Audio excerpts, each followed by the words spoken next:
You just made a decision to read this. Except you didn't. Your nervous system decided 350 milliseconds before you became consciously aware of any choice. Benjamin Libet's experiments proved this. Your brain initiates action before your conscious mind shows up to claim credit. You're not the author of your life. You're a spectator watching automated patterns execute while narrating explanations after they've already happened. Most people never discover this. They spend entire lives believing they're making choices when they're actually running programs installed by past experiences. But here's what changes everything. There's a level beneath the automatic machinery where actual authorship becomes possible. This video reveals the difference between observer mode, where you watch your life unfold automatically, and author mode, where you consciously participate in creating your experience. The shift happens at a specific decision point most people never even notice.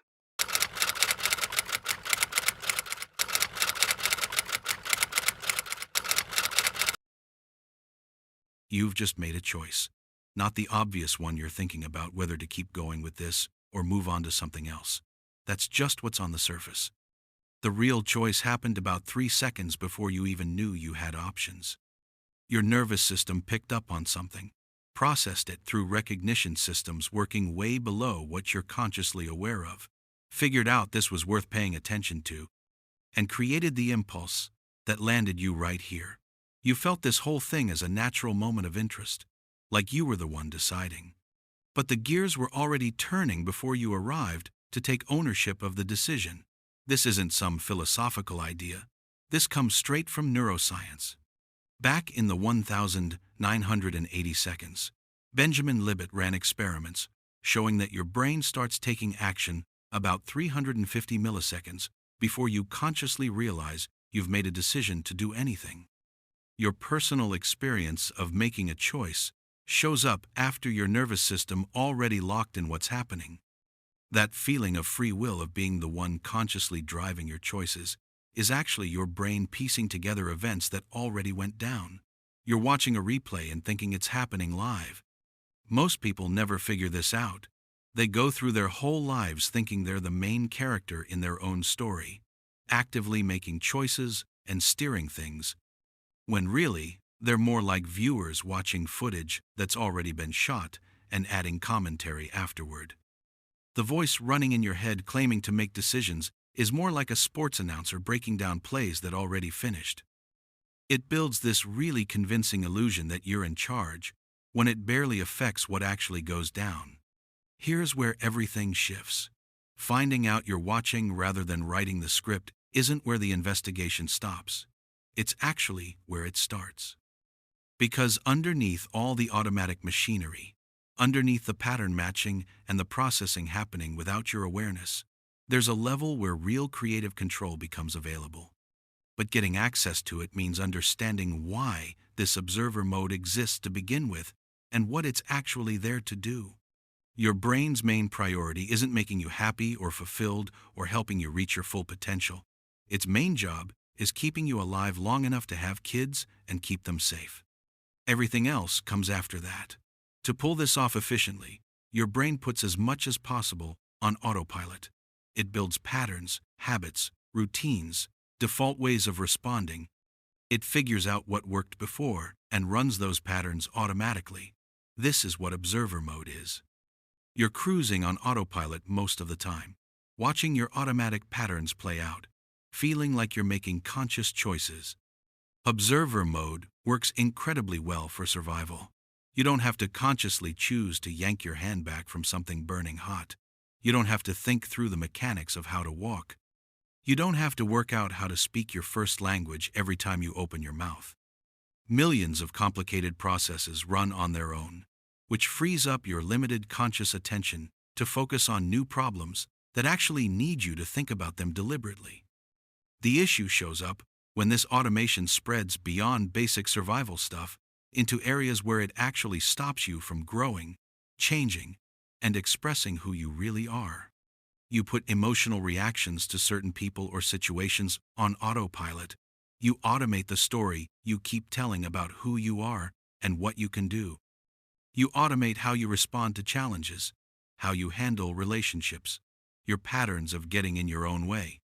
These automations were helpful at some point, probably necessary for getting through specific situations in your past, but they keep running long after those situations changed, like software that never gets an update. In observer mode, you watch yourself react with the same anger to the same triggers. You watch yourself fall into the same relationship patterns. You watch yourself put off the same goals using the same excuses. You watch yourself make the same choices that create the same results you say you don't want. And the voice in your head comes up with detailed stories explaining why this keeps happening, why change is hard, why you're stuck. But that voice is just the commentator narrating the replay, creating explanations for patterns that were already in motion. The shift from watching to actually writing starts with recognizing something that feels kind of strange and a little unsettling. You have to see through the illusion that you're consciously controlling things without getting paralyzed by the idea that everything's predetermined. You have to acknowledge that most of what you do runs automatically, while at the same time discovering where this is walking a fine line. Lean too far one way and you think you're already in control, which stops you from finding actual leverage. Lean too far the other way and you think you have zero control, which becomes exactly what happens. Real creative control doesn't happen in the moment of action. That moment already got determined by everything that came before it. Real creative control happens in the space before patterns lock in. It happens when you're aware enough to notice a pattern starting to form, but early enough in the process that you can actually influence which pattern takes hold. This is a much earlier point in the chain of events than most people realize. It's not about changing what you do in the heat of the moment. It's about changing the conditions that make certain behaviors unavoidable. Think about the last time something triggered you emotionally. Maybe someone said something that felt like they were criticizing you, and you immediately got defensive. In observer mode, you watched this unfold and created a story about it. They made me defensive by criticizing me. I had to defend myself. This story makes it look like their action directly caused your reaction, like you didn't have options. But there were actually tons of decision points between what they said and your defensive response. Your nervous system had to interpret their words as criticism. It had to label that criticism as something threatening. It had to fire up a defensive response as the right way to counter that threat. Every one of these steps involved matching patterns against old data, all running automatically below what you're consciously aware of. In author mode, you're not trying to control your defensive reaction while it's happening. That's already too late. Instead, you work at the level of the patterns themselves. You notice that you tend to interpret certain kinds of feedback as criticism. You look into why your system treats criticism like a threat rather than just information. You examine the old data your pattern matching is using and update it with more recent, relevant information. You're not fighting with the defensive response. You're changing the conditions that make the defensive response the automatic outcome. This work feels uncomfortable because it means admitting that your automatic responses, which feel absolutely true and justified when they're happening, are really just patterns you picked up from past situations that might not apply anymore. Your anger feels completely justified. Your anxiety feels like you're accurately reading danger. Your sadness feels like the appropriate response to loss.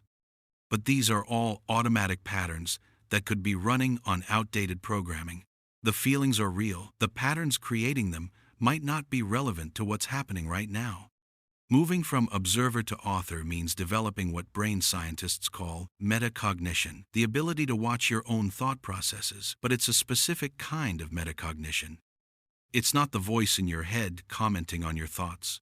That's just more observation, more narration, after things already happened. Real metacognition is being able to notice when patterns are starting to form before they fully execute. It's catching the beginning of anger before the anger takes over. It's noticing the urge to procrastinate before procrastination becomes what you're doing. It's recognizing the defensive impulse before the defensive behavior launches. This noticing has to be quick. The gap between a pattern starting and a pattern executing can be less than a second. If you wait until you're already angry, already procrastinating, already defensive, you miss the window. You're back in observer mode, watching the pattern finish and creating stories about why it was inevitable. The skill of being an author is building the sensitivity to notice patterns when they're just starting and having the capacity to step in at that early stage. Here's what most people miss about this whole process. You can't step in through force or willpower. Trying to shut down an automatic pattern once it's started just creates a war inside yourself.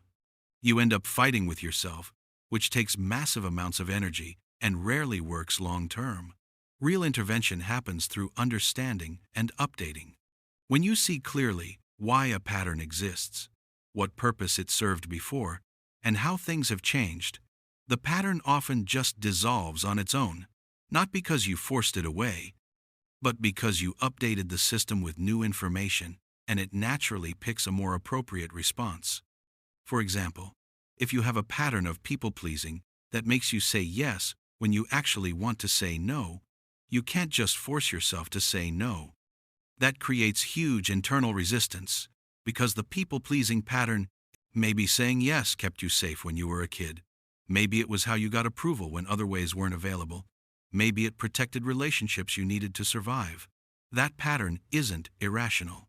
It made total sense given the circumstances that created it.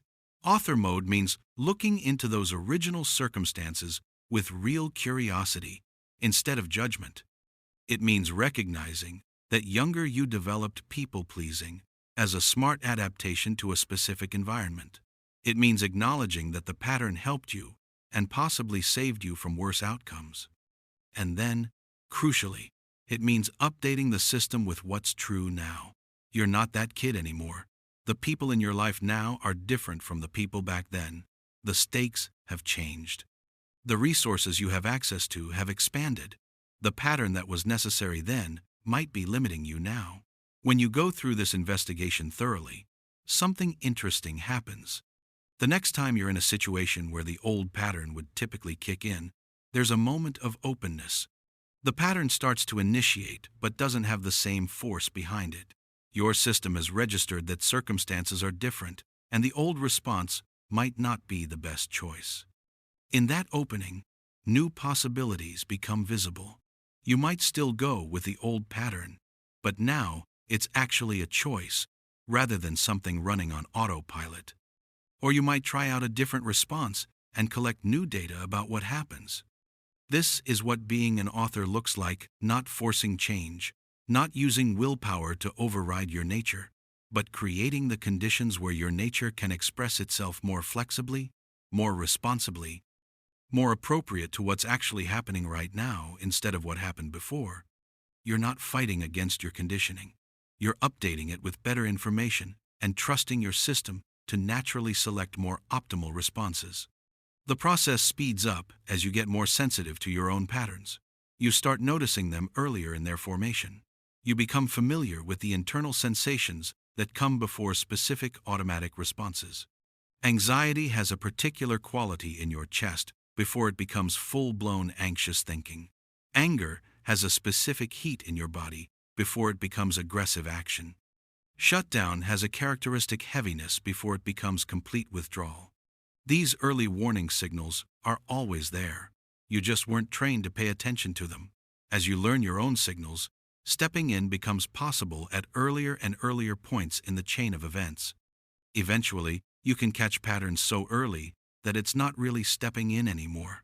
It's more like participating in your system's decision-making process. Your conscious awareness isn't overriding the unconscious machinery. It's providing additional data the machinery can use to select more appropriate responses.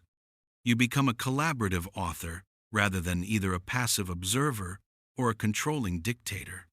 This changes everything about how you experience life. Situations that used to trigger automatic reactions start feeling more open. You have time to respond rather than just reacting. Relationships that felt stuck in repetitive patterns begin shifting as you stop running your half of the pattern automatically. Challenges that seemed impossible become approachable because you're not running automatic defeat responses before you even start. You're still the same person with the same history and conditioning, but you're accessing previously locked degrees of freedom in how you respond to what happens. Drop a word in the comments that captures the energy you're stepping into today. Trust, flow, joy, ease. Your word matters. Let it be a small but powerful declaration, a signal you're sending not just here, but into the quantum field itself. The social implications run deep. Most human interaction is just automatic patterns triggering other automatic patterns. You run your defensive pattern, which triggers someone else's attack pattern, which reinforces your defensive pattern, which escalates their attack pattern until you're both locked in a predictable dance that neither of you consciously chose. Both people are in observer mode, watching their patterns execute, creating justifications for why the other person made them respond this way. Nobody is authoring anything. Everyone is just watching predetermined footage and claiming they had no choice. When you shift to author mode, you stop participating in these unconscious dances. Someone runs their pattern at you, but you don't automatically run your matching pattern back. There's space. This breaks the loop. Without your half of the pattern executing on cue, their pattern has nothing to bounce off. It either escalates temporarily as they try to force the familiar dance, or it dissolves as they register that something different is happening. This doesn't mean you become passive or allow harmful behavior. It means your responses become conscious and strategic rather than automatic and reactive. You can set boundaries without the charge of reactivity. You can defend yourself without the blindness of defensiveness. You can confront problems without the escalation of aggression because you're authoring your responses based on what's actually happening right now, rather than executing patterns from past situations.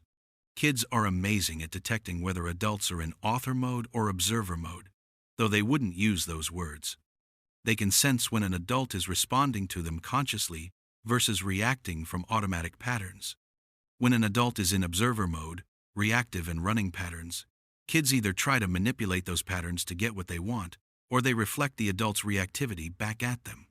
When an adult is in author mode, present and responsive, kids typically meet them there.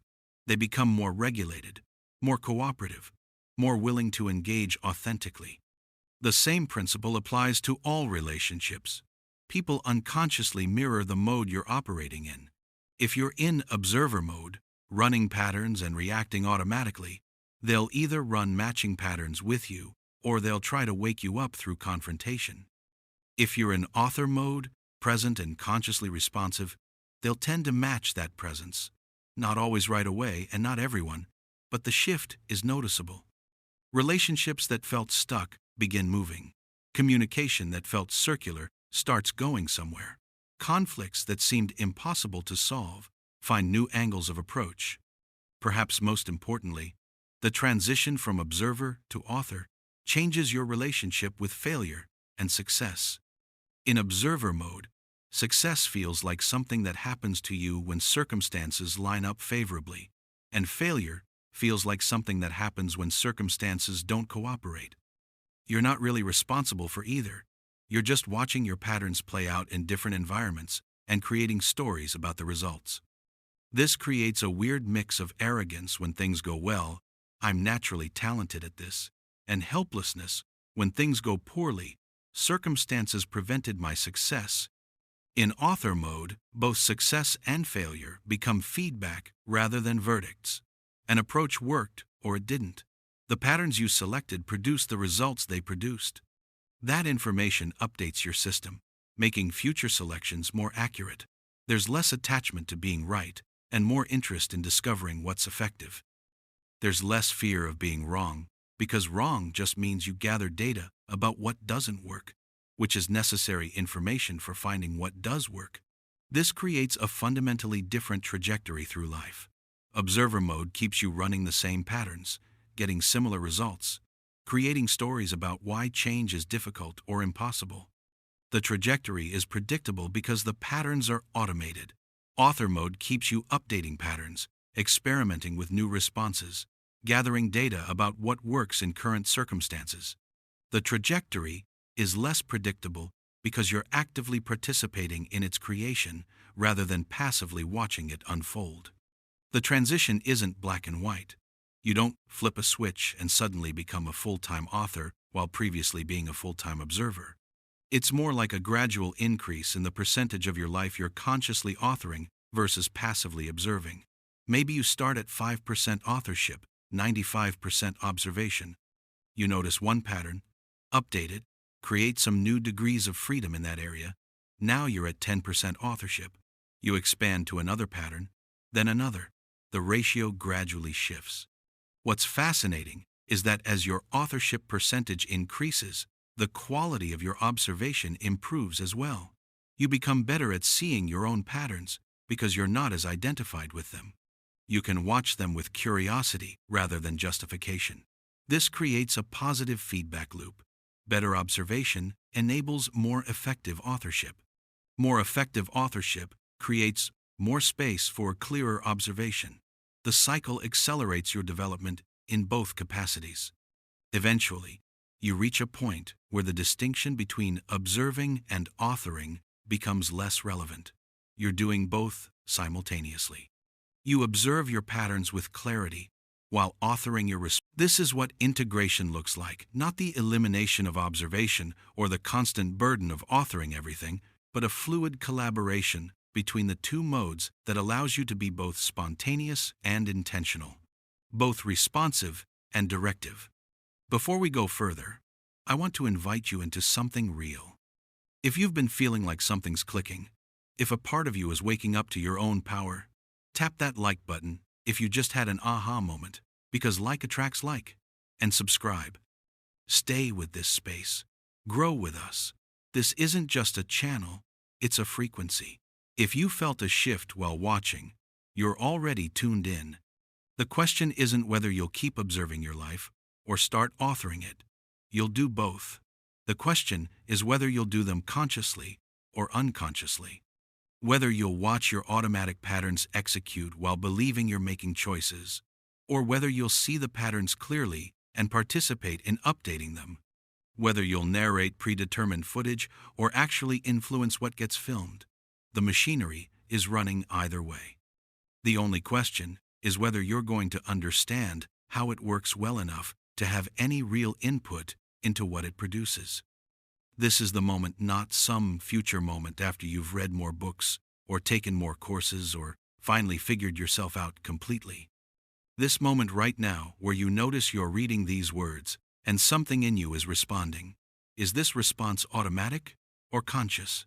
Are you observing from pattern or authoring from presence? Can you tell the difference? Can you feel the space between stimulus and response where actual choice lives? That space is always there. You just have to learn to recognize it. And recognition begins now, with whatever pattern is active in this present moment, ready to be seen clearly for the first time. Let's make this concrete. Your phone just buzzed with a notification. In observer mode, you watch yourself reach for it automatically. The hand moves before you consciously decided anything. You check the notification, maybe respond, maybe get pulled into a 15-minute scroll session. Later you create a story about this as, I just wanted to check that message, or I needed a break, building the narrative of conscious choice after the automatic pattern already executed. The whole sequence happened on autopilot, while your narrating consciousness provided justification after the fact. In author mode, the same buzz occurs, but there's a split-second awareness before the hand moves, not thinking about whether to check it, not deliberation, just awareness that the pattern is starting. In that awareness, space opens. Maybe the hand still moves toward the phone, but now you're actually present for the choice, rather than watching the automation execute. Maybe you notice the impulse and consciously decide to finish the paragraph you're reading first. Maybe you recognize this is the 7th time in an hour you've checked your phone and decide to look into why this pattern is running so frequently. The difference isn't necessarily in the action, it's in the presence of awareness at the decision point rather than narration after the decision already happened. This phone example might seem small, but it represents every automatic pattern you're running. The person who triggers irritation in you, the task you chronically avoid, the food you eat when you're not hungry, the words you say to yourself when you make a mistake, the way you hold your body when you're anxious, the story you tell about why your life is the way it is. Each of these involves the same structure. Pattern initiates automatically, executes without conscious involvement, then gets narrated as if it was chosen. The phone is just the most obvious example because the automation is so visible once you start paying attention. Your sleep patterns reveal this dynamic clearly. You tell yourself you'll go to bed at 10 o'clock arrives, and you watch yourself scroll social media for another hour. In observer mode, this gets narrated as, I wasn't tired yet, or I just needed to unwind, or I lost track of time. These narratives make it seem like the behavior was chosen, but it wasn't. A pattern activated, you watched it execute, and your conscious mind generated an explanation that preserves the illusion of intentional action. In author mode, you notice the pattern earlier in its formation. You feel the impulse to pick up your phone at 10 instead of going to bed. You recognize this impulse as a pattern rather than a genuine need. You investigate what function this pattern serves. Maybe it's avoiding the vulnerability of lying in bed with your thoughts. Understanding the pattern changes your relationship with it. You're not fighting the urge to scroll. You're seeing clearly what generates the urge and making a conscious decision about whether to honor it. The work domain shows this distinction in high relief. You have a project that matters to you, but you watch yourself put it off repeatedly. Observer mode narrates this as lack of motivation, poor time management, or waiting for the right moment. These explanations make procrastination seem like something happening to you rather than something you're doing. But procrastination is an active pattern. Your system is choosing lower stakes activities over higher stakes ones for specific reasons. Maybe the project triggers performance anxiety. Maybe completing it means you'll have to face the next scary challenge. Maybe unconscious perfectionism makes starting feel overwhelming. The pattern isn't irrational. It's serving a protective function, probably one that was necessary at some point in your history. Author mode means getting curious about what your procrastination is, protecting you from not judging it, not trying to force yourself past it through willpower, but genuinely investigating the underlying concerns driving the pattern. When you see clearly what the pattern is protecting you from, you can address those concerns directly. Maybe you need to reduce the stakes somehow. Maybe you need to separate completion from identity. Maybe you need to acknowledge the fear and proceed anyway. The specific intervention varies, but it comes from understanding the pattern rather than fighting with it. And when you work at this level, procrastination often dissolves naturally, not because you forced it away, but because you updated the system with information that makes a different response more adaptive. In the comments, share one small act you're committing to today, something that anchors you into your new way of being. It could be as simple as breathe, or trust, or open. Your word matters. Your act matters. Because you matter. Relationships offer the most complex arena for this transition. Every close relationship involves intricate dances of automatic patterns. You have your patterns, they have their patterns. The patterns trigger each other in predictable sequences. You watch these dances unfold and narrate them as, they always do this, or I can't help reacting when they say that, or we just don't communicate well. These narratives hide the reality that both people are running automations and neither is authoring their participation in the interaction. Take a common pattern. One person withdraws, the other pursues. The pursuer reaches out, gets rejected, tries harder. The withdrawer feels pressured, retreats further, needs more space. The pursuing intensifies. The withdrawal deepens. Both people are in observer mode, watching their patterns execute, narrating why the other person's behavior justifies their response. The pursuer, I have to reach out because they're shutting me out. The withdrawer, I have to retreat because they're smothering me. Neither recognizes they're in an automatic dance. Both believe they're responding consciously to the other's behavior. When one person shifts to author mode, the entire dynamic can change. Let's say the pursuer develops awareness of their pursuing pattern. They notice the urge to reach out, text again, seek reassurance. Instead of automatically executing this pattern, they pause. They investigate what drives this need to pursue. Maybe it's fear of abandonment. Maybe it's unworthiness that requires constant validation. Maybe it's an old adaptation to an emotionally unavailable parent. Understanding the source doesn't eliminate the urge, but it creates space around it. The pursuer can feel the urge to reach out without immediately acting on it. They can recognize their partner's withdrawal isn't about them. They can choose to give space not because they're suppressing their need, but because they're seeing clearly that pursuing has never actually created the connection they want. When the pursuing pattern stops executing automatically, the withdrawal pattern has nothing to bounce off. The withdrawer system expects the pursuing to escalate and has prepared defensive responses, but those responses aren't needed. The pressure isn't there. This creates a strange opening. The withdrawer might initially escalate their withdrawal, confused by the absence of the expected pattern. But if the pursuer maintains their author mode presence without slipping back into automation, something new becomes possible. The withdrawer might cautiously re-engage, not because they were convinced through pursuing, but because the absence of pressure allows organic reconnection.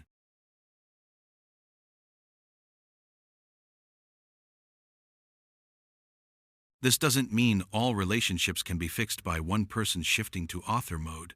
Sometimes patterns are so deeply entrenched or so fundamentally incompatible that awareness alone can't bridge the gap. But the shift from observing to authoring at least makes clear what's actually happening rather than what you're narrating about what's happening. You might discover the relationship itself was an automatic pattern, chosen not from authentic connection, but from unconscious programming about what relationships should look like or who you should be with. That discovery, while painful, is valuable information that can redirect your trajectory towards something more authentic. The transition from observer to author affects how you process difficult emotions.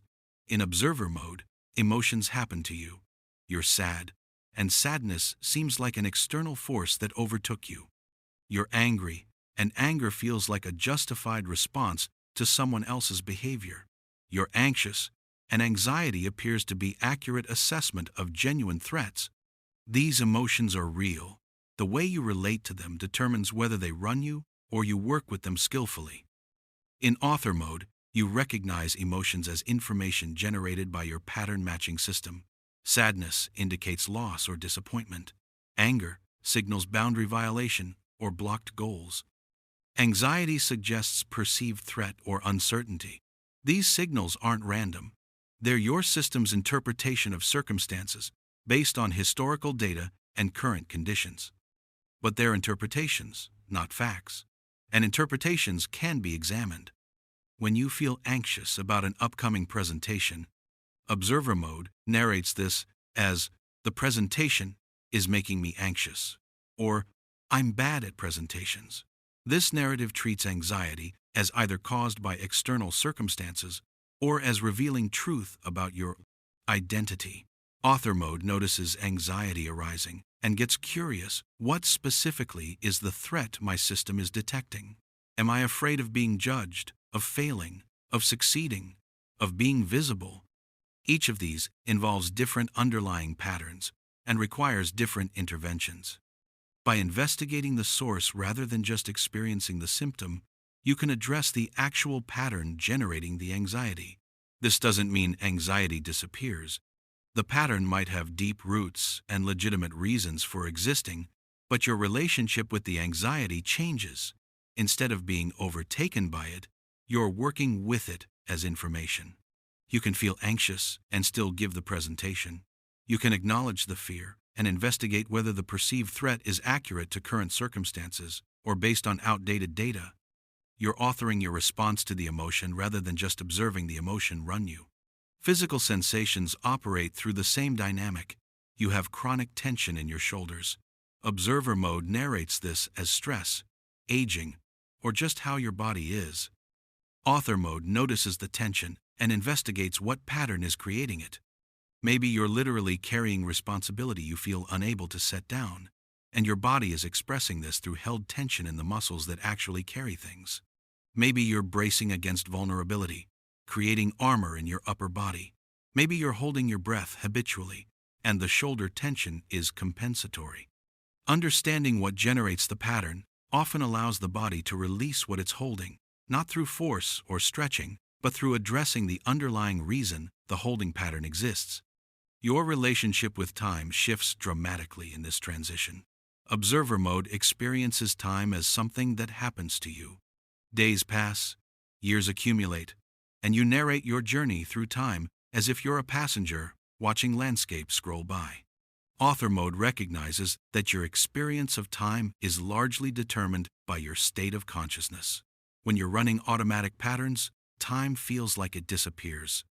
Hours vanish into scrolling or rumination or busy work that doesn't matter. When you're present and authoring your experience, time becomes spacious. Minutes contain depth. Moments feel full rather than rushed. This isn't mysticism, it's attention. Automatic patterns don't require conscious attention, so consciousness is free to wander into rumination about the past or anxiety about the future.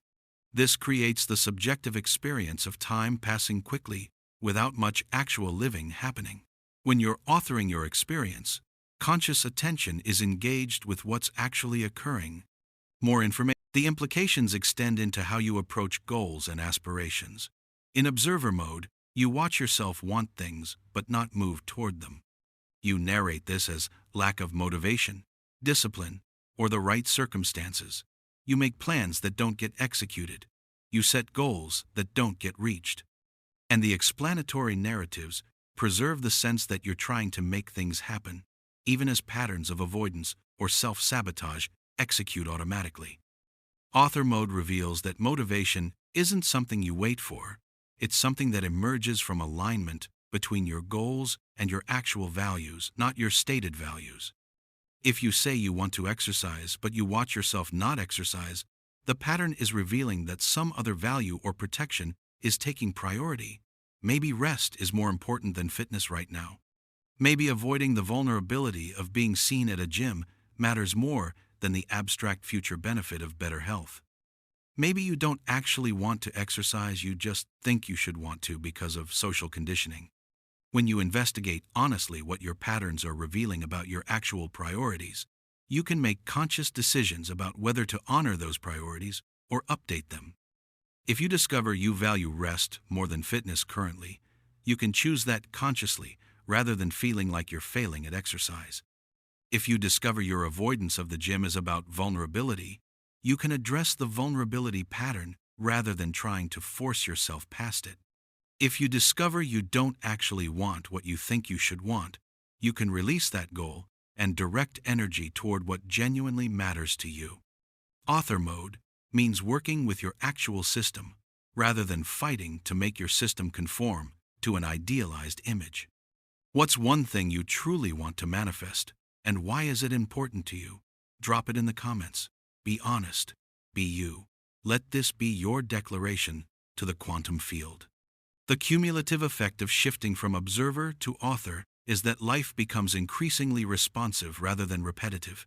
You're not doing the same things in the same ways and expecting different results. You're updating your approach based on feedback.